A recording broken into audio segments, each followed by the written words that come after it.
Bonsoir à tous, merci de nous rester fidèles. Tout de suite sommaire de votre journal. La campagne vaccinale se poursuit dans les 4 coins du royaume dans d'excellentes conditions et 7 jours sur 7. Les centres de vaccination ouvrent désormais leurs portes aux 12-17, mais aussi aux autres catégories d'âge qui se rattrapent.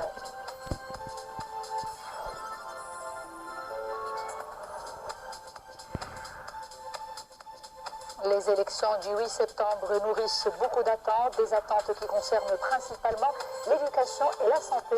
Nos équipes ont tendu le micro au Casablanca. Nous allons les écouter dans quelques minutes.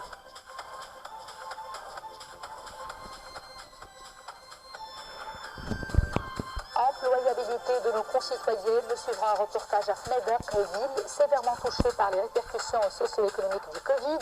Pour alléger ses effets, le privé ouvre ses portes aux femmes qui travaillaient auparavant dans le secteur de la contrebande. Bonsoir. D'abord, le rappel de l'activité royale de la semaine qui s'achève. Sa Majesté le roi Mohamed VI, accompagné de son Altesse royale le prince héritier Moulay Hassan, a reçu vendredi au Palais Royal de Fès Aziz Arnouch, président du RNI, le Rassemblement national des indépendants que le souverain a nommé chef du gouvernement et l'a chargé de former un nouveau gouvernement. Le communiqué du ministère de la Maison royale, du protocole et de la chancellerie précise que la nomination intervient conformément aux dispositions constitutionnelles et sur la base des résultats des élections législatives du 8 septembre 2021.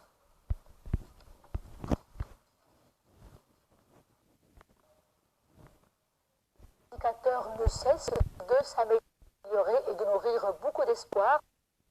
L'espoir d'atteindre dans les délais escomptés l'immunité collective tant souhaitée et tant nécessaire surtout. Le Maroc se donne en tout cas les moyens de ses ambitions, les moyens d'y parvenir. La campagne vaccinale, vous le savez, se poursuit partout dans les meilleures conditions et nous vous proposons en fait ce soir un tour d'horizon dans différents vaccinodromes du pays avec Oumaima Rabi. 10 heures du matin et déjà il y a foule à l'entrée du plus grand vaccinodrome du Maroc. Signe d'un réel engouement chez les plus jeunes, les files d'attente ne cessent de s'allonger, impatients qu'ils sont de retrouver une vie normale. J'ai décidé de me faire vacciner, et ce pour 2 raisons. D'abord, pour me protéger contre les formes graves, mais aussi pour contribuer à un retour rapide à la vie d'avant Covid. J'ai tout juste 12 ans et je suis venue me faire vacciner avant la reprise des cours. Cela me permettra de profiter des cours en présentiel. Mes camarades de classe m'ont beaucoup manqué. Quelques 3 millions d'adolescents de 12-17 ans sont concernés par cette opération de vaccination nécessaire pour casser la chaîne de contamination et accélérer l'immunité du groupe. La vaccination des adolescents est très importante. Les jeunes peuvent être des vecteurs graves de la transmission du virus et peuvent même développer des formes gravissimes, d'où l'importance de les immuniser. Nous avons lancé des sessions d'information au profit des parents pour leur expliquer que la vaccination ne présente aucun danger pour leurs enfants. D'ailleurs, au sein même des centres de vaccination, les parents sont rassurés et un médecin est présent pour répondre à toutes leurs questions, et cela dans tous les centres mobilisés. Avec plus de 19 millions de primo-vaccinés, la campagne de vaccination bat son plein. Dans les 4 coins du royaume et en plus des centres de la santé, les établissements d'enseignement publics et privés, les écoles d'enseignement originelles, les missions étrangères et les institutions de formation professionnelle. J'ai toujours signe d'un réel engouement chez les plus jeunes, les files d'attente ne cessent de s'allonger, impatients qu'ils sont de retrouver une vie normale. J'ai décidé de me faire vacciner, et ce pour 2 raisons. D'abord, pour me protéger contre les formes graves, mais aussi pour contribuer à un retour rapide à la vie d'avant Covid.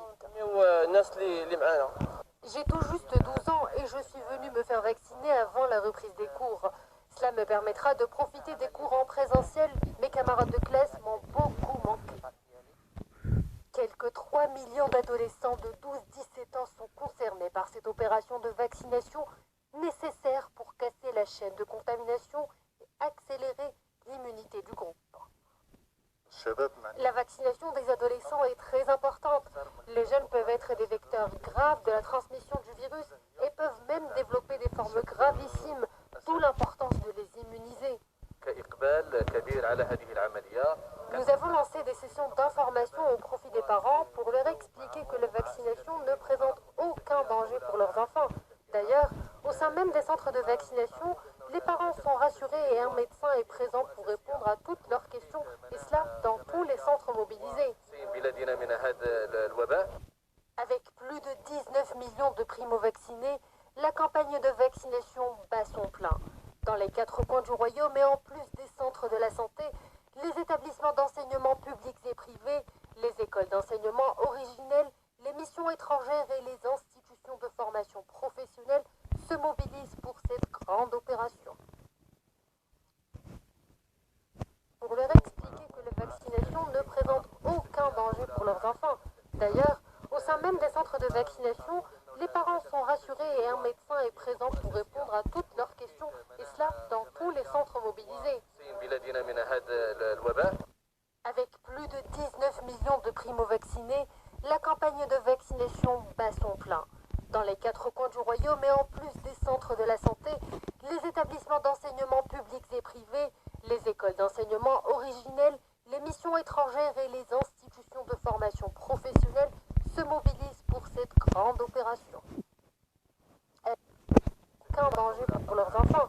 D'ailleurs, au sein même des centres de vaccination, les parents sont rassurés et un médecin est présent pour répondre à toutes leurs questions, et cela dans tous les centres mobilisés. Avec plus de 19 millions de primo-vaccinés, la campagne de vaccination bat son plein. Dans les 4 coins du royaume et en plus des centres de la santé, les établissements d'enseignement publics et privés, les écoles d'enseignement originelles, les missions étrangères et les institutions de formation professionnelle se mobilisent pour cette grande opération. Et pour en parler, nous sommes en direct avec le professeur Azzdine Ibrahimi depuis Knetra, directeur du laboratoire de biotechnologie et de la faculté de médecine et à la faculté de médecine et de pharmacie de Rabat. Professeur Azzdine Ibrahimi, bonsoir. Tout d'abord, vous avez suivi en notre compagnie ce reportage. Et quels commentaires vous suggère tout d'abord cet engouement de nos jeunes et puis l'adhésion forte des parents pour vacciner, pour mobiliser, inciter leurs enfants à se faire vacciner? Un commentaire tout d'abord sur cela. Voilà, moi, le terme qui me revient, vous l'avez très très bien dit, Nesrine, c'est espoir. On a beaucoup d'espoir. Moi aussi, j'ai emmené ma petite fille se faire vacciner, j'ai vu l'engouement et donc je peux en témoigner. Et ça me fait énormément plaisir de voir cet espoir de s'en sortir et de revenir graduellement à une vie normale. Professeur Ibrahimi, je retiens ce chiffre, rappelons-le, et tout à l'heure, nous allons y revenir en annonçant les chiffres concernant la campagne vaccinale. 16 millions de nos concitoyens qui sont désormais totalement vaccinés. On s'approche de la moitié de la population marocaine. Alors la question qui se pose en fait est la suivante. Combien de temps nous faut-il encore pour atteindre l'immunité collective? Ben voilà, il y avait un autre chiffre aussi qui était super bien, qui est rond aussi aujourd'hui. On est arrivé, je pense, à 20 millions de doses administrées. C'est un beau chiffre sur 36 millions. Donc je pense que c'est quelque chose d'essentiel et c'est super de l'avoir au Maroc.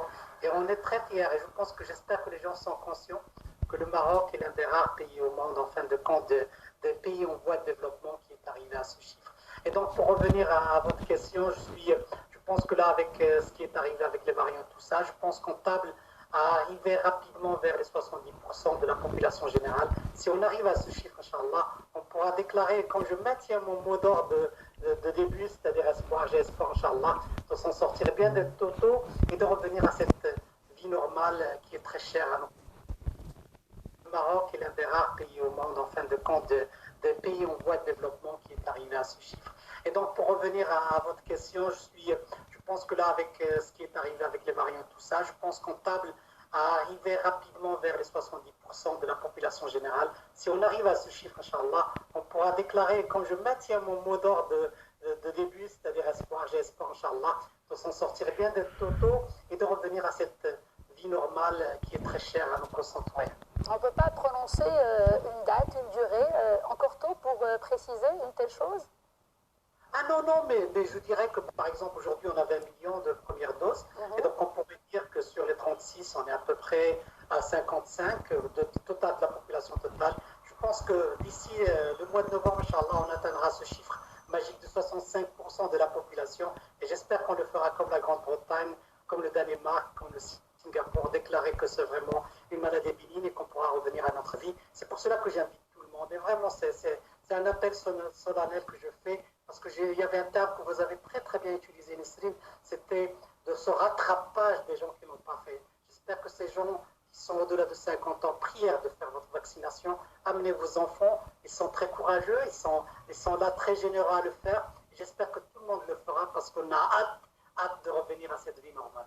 Oui, parce que justement, il y a les enfants et les jeunes sur lesquels nous allons axer cet entretien, professeur Ibrahimi, mais il y a aussi ces personnes qui étaient au départ récalcitrantes, notamment des seniors, les plus de 40 ans, et qui aujourd'hui se rattrapent car ils savent que c'est sérieux et qu'il n'y a que la vaccination pour pouvoir entrevoir le bout du tunnel, le professeur Ibrahimi. C'est cela en fait.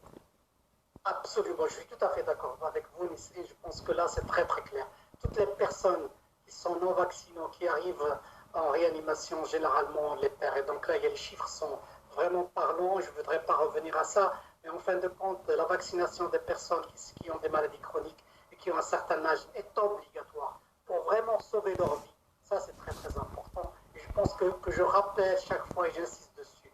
Prière, ne laissez pas vous entraîner par ces histoires de complotistes. Il n'y en a pas. Parce qu'après 5 milliards de doses administrés à travers le monde, je pense que c'est très bien démontré que ces vaccins sont efficaces et sont très safe, comme on dit en anglais. Et il y a des pays où cette campagne de vaccination et cette forte mobilisation a porté ses fruits, notamment l'Angleterre et le Danemark que vous avez cité tout à l'heure, dont les populations ont carrément pu enlever les masques et repris plus ou moins une vie normale. Donc il y a de quoi être optimiste, professeur Ibrahimi.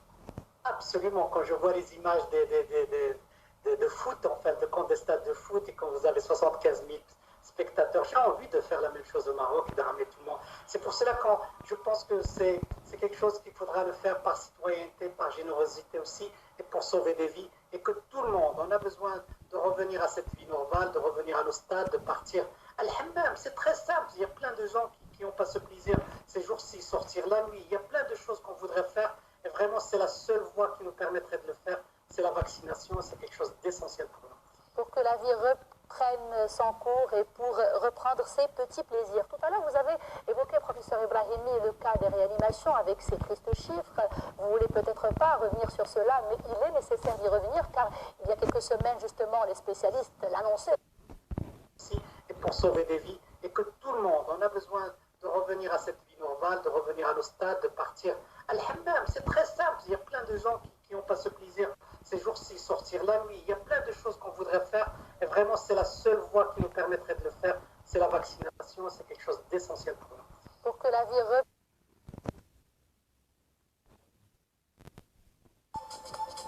Bonsoir à tous, merci de nous rester fidèles. Tout de suite, le sommaire de votre journal. Élèves collégiens.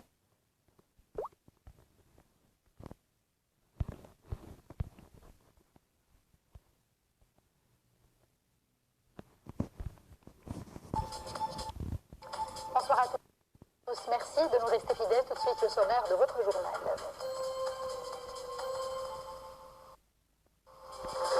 Élèves collégiens, lycéens et étudiants universitaires, tous en classe à partir de demain.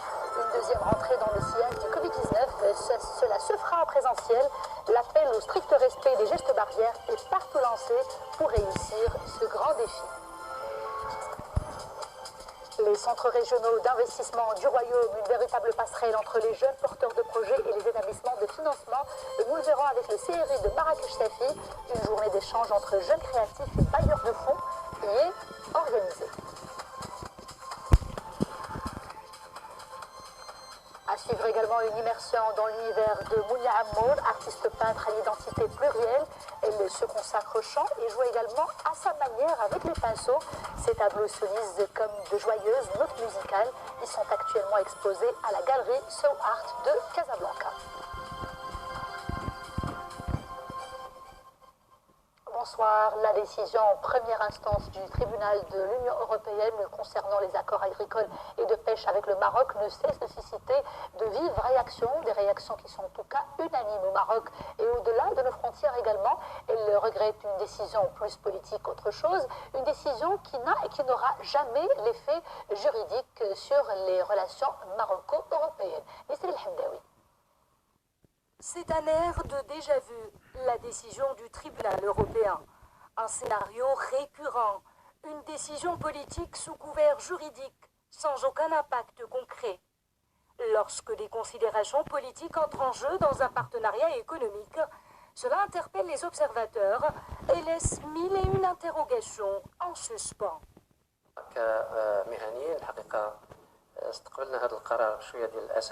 En tant que professionnels, nous avons accueilli cette décision avec dépit. Mais nous savons que c'est une décision provisoire, que nous allons œuvrer à casser. Elle est purement politique. Le partenariat entre le Maroc et l'Union européenne est stratégique et reconnu par tous les membres de l'Union.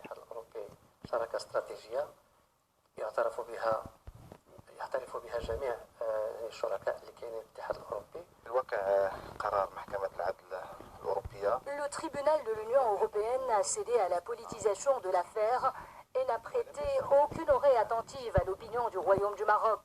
Pire encore, cette instance a octroyé le statut de représentant à une entité fantoche dépourvue de personnalité juridique. Et cela en dit long sur la non-prise en considération des résultats des dernières élections au niveau des provinces du Sud. Une telle décision n'affectera en rien le partenariat maroco-européen, tant au niveau économique qu'au niveau du partenariat gagnant-gagnant.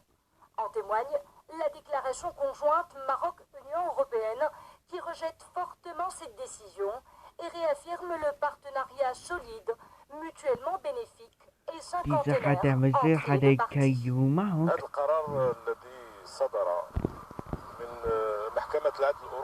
Cette décision rendue par le tribunal de l'Union européenne traduit l'enchevêtrement entre le politique et le juridique concernant la relation de l'Union européenne avec le Maroc. Tout le monde sait que le tribunal de l'Union des 28 est un des organes de l'Union et les gouvernements européens ont une toute autre position. Autrement dit, la délégation européenne parle de poursuite des relations de coopération agricole et de pêche avec le Maroc. Selon certains experts et observateurs, la décision du tribunal européen intervient au moment où le Maroc connaît une forte ascension au sein de son environnement. Le royaume représente une puissance émergente qui gêne et dérange certaines parties envieuses au niveau de la région. À présent, ce communiqué qui vient de nous parvenir, le gouvernement a décidé de prendre un ensemble de mesures à partir de demain, vendredi 1er octobre, et cela conformément aux recommandations de la commission scientifique et technique, et en considération aussi de l'amélioration progressive des indicateurs épidémiologiques étrangers au Maroc. Dans un communiqué, le ministère de tutelle précise en revanche qu'il y a possibilité d'opter pour l'enseignement à distance concernant les familles d'élèves qui en expriment le souhait. Il insiste également sur la nécessité de respecter les mesures sanitaires et ça pour gagner le combat contre le Covid-19, notamment le port du masque de protection, l'aération des espaces des établissements, la désinfection aussi régulière des mains et le respect de la distanciation sociale.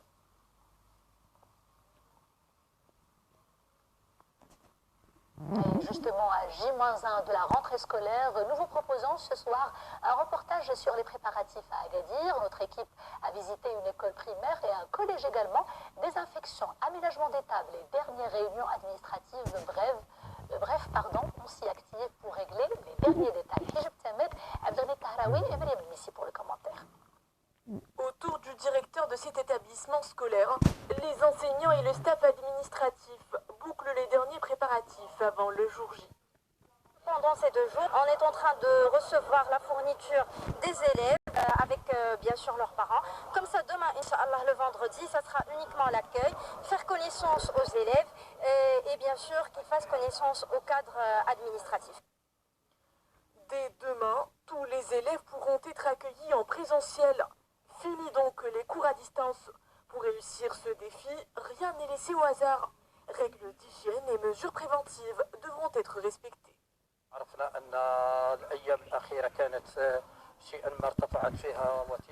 Un protocole sanitaire strict est mis en place pour garantir un accueil sûr à nos élèves et protéger le corps enseignant et administratif. Nous sommes sereins, mais restons fortement mobilisés pour éviter un éventuel rebond épidémique après le retour en classe.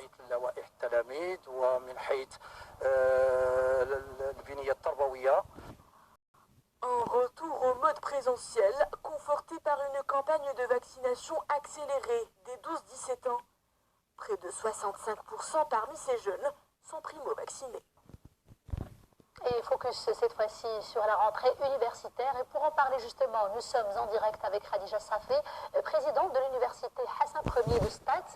Madame Safé, bonsoir. L'opération vaccinale à laquelle nos jeunes étudiants ont massivement adhéré permettra certainement un paisible retour aux amphis. Au niveau de l'université Hassan Ier de Stade, en tout cas, est-ce que vous avez des chiffres précis sur les étudiants qui ont été jusqu'ici vaccinés et comment s'est passée l'opération de vaccination dans les différents vaccinodromes déployés et relevant de l'université Hassan Ier de Stade toujours?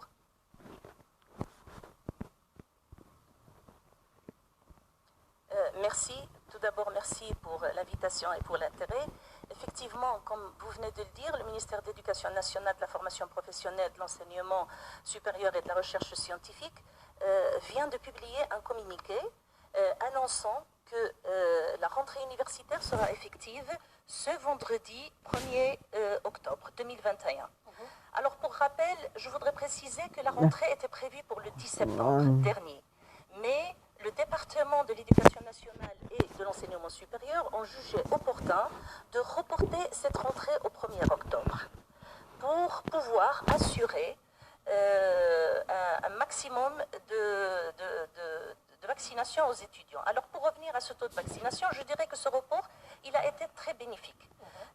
Puisque les autorités sanitaires et éducatives, ils ont permis d'améliorer une accélération massive de la vaccination des élèves et des étudiants afin de pouvoir permettre une rentrée scolaire et universitaire dans de bonnes conditions.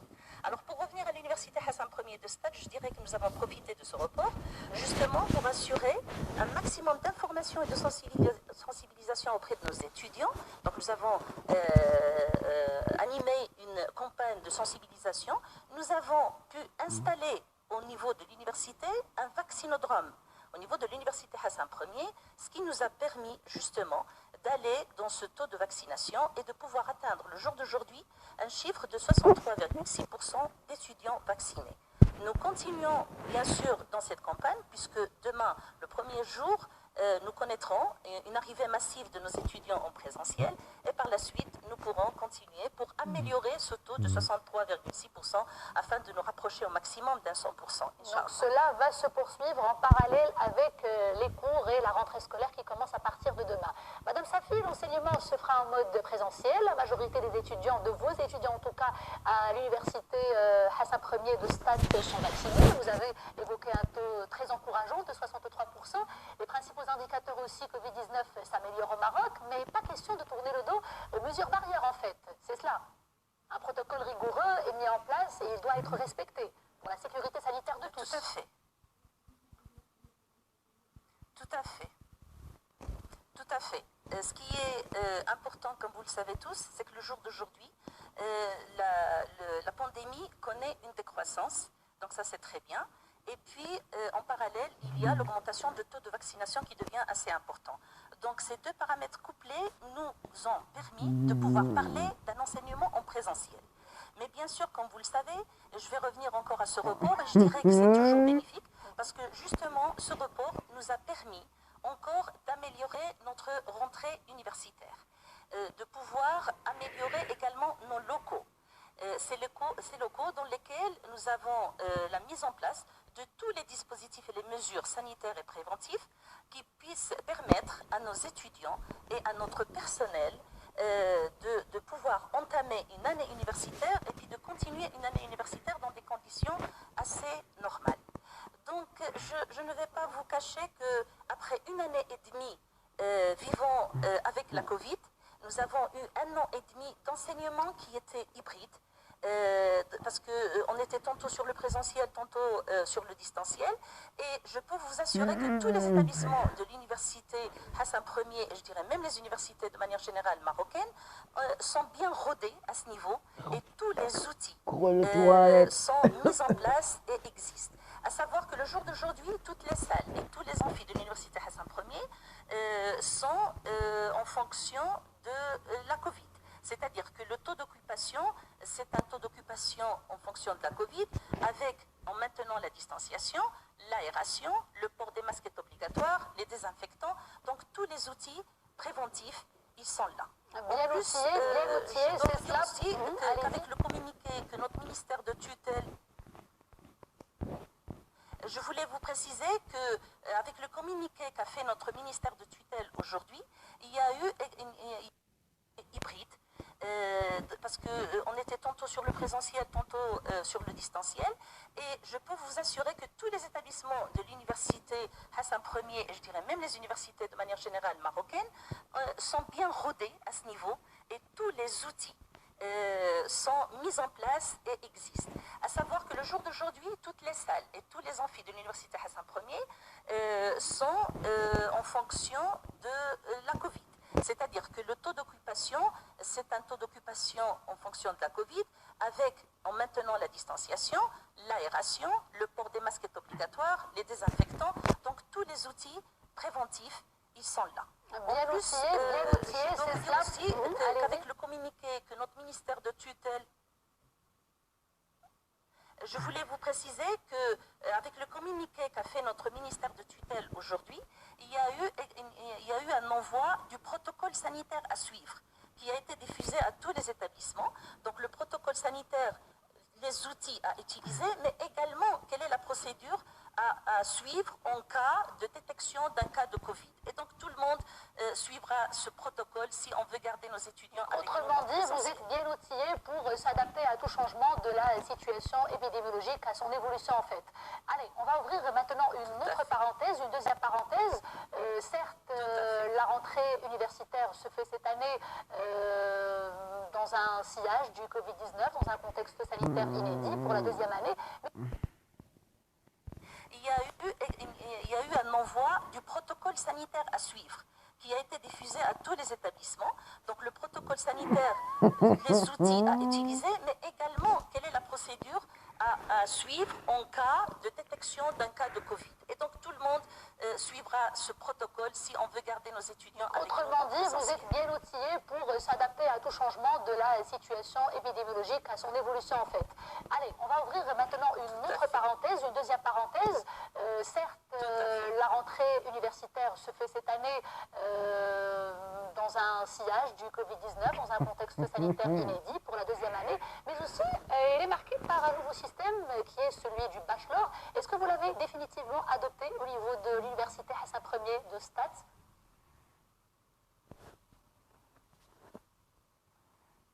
Tout à fait. Alors je reviens toujours à ce report qui a été bénéfique pour l'accélération de la vaccination, qui a été bénéfique pour la mise en place de tous les outils préventifs et sanitaires, et je continue à dire qu'il a été bénéfique parce qu'il nous a permis de bien nous préparer pour justement le démarrage de ce nouveau système qu'est le bachelor.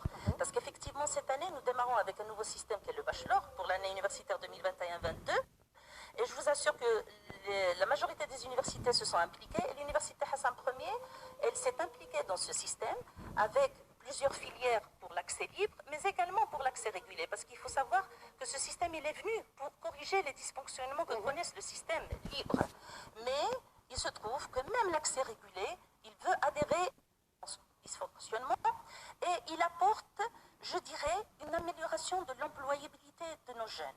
Une meilleure mobilité à l'international. Il y a aussi la question de la langue, l'ouverture sur de nouvelles langues, l'anglais, les passerelles entre les différentes disciplines. Oui, les différentes disciplines. Oui, oui. Tout à fait, tout à fait. Les dysfonctionnements que connaissent le système libre. Mais il se trouve que même l'accès régulé, il veut adhérer à à ce système, vu ses avantages. Alors je vous dis que ce système il est venu en réponse à des défaillances qu'a connues le LMD. Parce que le jour d'aujourd'hui, nous sommes pratiquement à 17 ans d'utilisation du système LMD. Et ce système, il connaissait le premier, elle s'est impliquée dans ce système avec plusieurs filières pour l'accès libre, mais également pour l'accès régulé. Parce qu'il faut savoir que ce système, il est venu pour corriger les dysfonctionnements que connaissent le système libre. Mais il se trouve que même l'accès régulé, il veut adhérer à ce système, vu ses avantages. Alors je vous dis que ce système, il est venu en réponse à des défaillances qu'a connues le LMD. Parce que le jour d'aujourd'hui, nous sommes pratiquement à 17 ans d'utilisation du système LMD. Et ce système, il connaît ses limites. Puisque je peux vous dire que 47, LMD, pardon, c'est licence, master, doctorat. C'est-à-dire 3, 5 et 8. 3 ans, 5 ans et 8 ans. Le jour d'aujourd'hui, donc nous avons basculé pour le système bachelor parce que je peux vous dire que par exemple 47,2% des étudiants qui sont inscrits au niveau des universités quittent ces universités sans aucun diplôme. Une autre donnée, c'est la moyenne pour obtenir une licence, elle est de l'ordre de 4,5 à 5 ans. Et cet allongement, vous savez, il coûte à notre ministère de tutelle une somme de 3,7 milliards de dirhams chaque année. Donc ce système, il est venu pour pallier à plusieurs dysfonctionnements et il apporte, je dirais, une amélioration de l'employabilité de nos jeunes. Une meilleure mobilité à l'international. Il y a aussi la question de la langue, l'ouverture sur de nouvelles langues, également les l'anglais, passerelles les soft entre les skills. différentes disciplines. Oui, oui. Tout à fait, tout à fait. Donc, il apporte la nouveauté dans ces troncs d'avoir le privilège que ces étudiants, ils vont avoir des modules de langue. Et je dirais que nous avons, à l'Université Hassan Ier, profité de ces semaines de report pour faire des tests de positionnement à nos étudiants en langue, notamment les nouveaux inscrits. Très bien. Ces langues qui deviennent... Franchement, vous savez, il coûte à notre ministère de tutelle une somme de 3,7 milliards de dirhams chaque année.